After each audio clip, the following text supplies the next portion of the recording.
အခုလောကျွန်တော်ပိန်း20ဘူးတက်ပြီနာမည်ဘယ်လိုခေါ်လဲမုံမုံပိုင်ပထမတော့ပေါ့နော်ကိုရှာထွက်နေတဲ့ပြောသမီးလေးကိုကျွန်တော်တို့စုမယ်လို့ပြောထားတာပေါ့နော်ကျွန်တော်တို့ကအဲ့ဆွေးသမီးမှလည်းလုံလောက်တဲ့သူ့ကိုရသွားပြီပေါ့နော်ရသွားဖြစ်တဲ့ကြောင့်သူ့ကတော့အခုမခံတော့ဘူးပေါ့နော်ဒီကလေးလေးအတွက်ကိုစဉ်းစားရှိတဲ့လူတွေလှူလို့ရပါတယ်ဟုတ်ကမင်းတာရဲ့ KB အကောင့်လေးတင်ပေးမယ်ပေါ့နော်သိလားနော်အဲ့မှာရလာရှိကိုစင်းရဲနဲ့ကျွန်တော်တို့ကပြန်လုပ်တယ်နောင်ရေးအတွက်လို့ဆိုတာပေါ့နော်ဘာလို့သူတို့ဘာဆက်လုပ်ရမလဲဘာ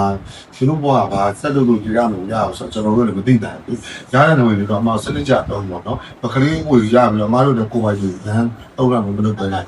ကျွန်တော်တို့ကတော့တရားမှကျွန်တော်တို့ဒီတူတန်ရတဲ့တဲ့ပတ်စံနဲ့ကျွန်တော်တုံးပါပေါ့အခုလောကျွန်တော်ပိန်း20ဘူးတက်ပြီကျွန်တော်လည်းဟိုအလကားရတဲ့ပတ်စံကိုကျွန်တော်လည်းဟိုရှာ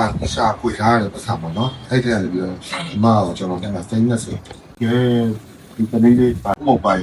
ဘောအဆက်တိုင်းဒီလိုမျိုးတွေနဲ့ထုတ်ပါစေဒီ post ကိုမြင်နေတဲ့လူဒီကလေးလေးကိုလူဝင်ရအောင် share ပေးရတဲ့တယောက်ချင်းနဲ့ဒီလိုမျိုးဒုက္ခမျိုးတွေတက်လည်းမချင်ကြပါဘူးလို့ဆုတောင်းပေးပါတယ်နော်ဟုတ်ကမင်းကလည်းဒါဘောကြဒီတဲ့ချောမောပြီးတော့ဆက်ပါမီလီယံနာကြီးဖြစ်ပါတယ် PS မျိုးပါကျွန်တော်လည်း9သိန်းယူပါမယ်ဟုတ်ကဲ့ဟုတ်ကမင်းကလည်း9သိန်းစုပဲတဲ့ကိုကျော်တော်မြင့်ကြောက်တခေးကလည်း3သိန်းစုပါမယ်တဲ့ကဲ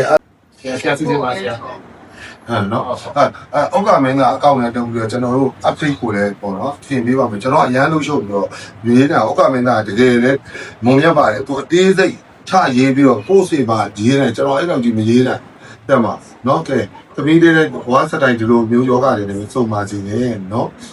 အေးချမ်းပါစေအောက်ကမင်းကလည်း5သိန်းတူပါလေနော်